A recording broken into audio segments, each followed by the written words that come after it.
নগদ টাকায় বিশ্বাসী ছিলেন ঝালকাঠি ২ আসনের সাবেক সংসদ সদস্য ও ১৪ দলের সমন্বয়ক আমির হোসেন আমু। গড়েছিলেন টাকার পাহাড়।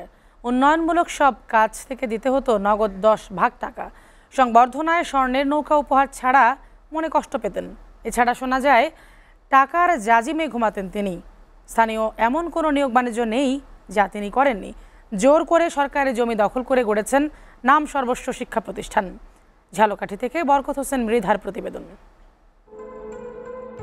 ১৪ দলের সমন্বয়ক আমির হোসেন আমু কখনো এমপি, কখনো ছিলেন মন্ত্রী। এলাকায় লিডার নামেই তিনি পরিচিত।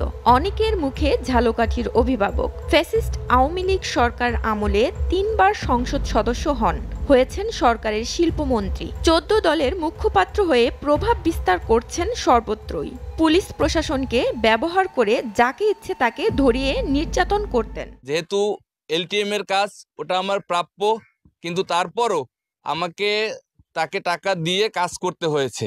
তার নিজস্ব ২টি প্রতিষ্ঠান নির্মাণের জন্য ২টি অংশ তিনি নিয়ে যান। আমাদেরকে একেবারে কোণঠাসা করে পূর্ব দিকে একটু জায়গা দেয়। স্থানীয় সরকার নির্বাচনের নৌকার মনোনয়ন পাইয়ে দিতে ইউপি চেয়ারম্যান সহ পৌরসভা মেয়র প্রার্থীদের কাছ থেকে মোটা অঙ্কের টাকা নিতেন। তার ঘনিষ্ঠ ৪ প্রতিনিধি ছিলেন কেশিয়ার। এলাকার ৪ খলিফা নামে পরিচিত তারা। টেন্ডারবাজি, চাঁদাবাজি, জমি দখল, নিয়োগ বাণিজ্য থেকে মোটা অঙ্কের টাকা নিয়ে সিংহভাগই দিতেন আমুকে।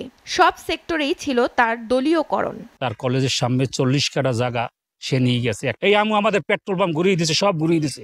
এই আমুরা বিচার চাই আমরা।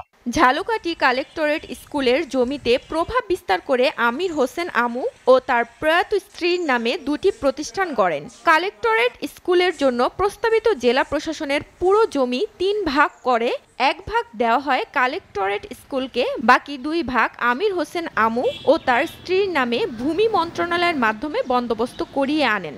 এদেরকে তো নিয়ে এসপি সাহেবের ওখানে নিয়ে আটকাই নিয়ে রাতের পিস্তল ধরে এদেরকে লয়ে গেছে। বিকেলে তো আমরা শুইতে পারি নাই, রাত্রে গাঁজাখোর থাকতে পারি নাই। কলেজের বাউন্ডারির ভিতরে আমাদের বাড়ি নিয়ে গেছে। গত ৫ অগস্ট শেখ হাসিনা পদত্যাগ করে দেশত্যাগ করলে আমির হোসেন আমুর ঝালকাঠির বাসায় আগুন ধরিয়ে দেয় বিক্ষুব্ধ জনতা।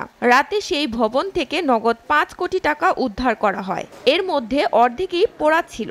তার নামে ঝালকাঠিতে শিক্ষার্থীদের আন্দোলনের হামলার অভিযোগে হয়েছে মামলা। বর্তমানে তিনি বিভিন্ন মামলায় কারাবন্দী রয়েছেন।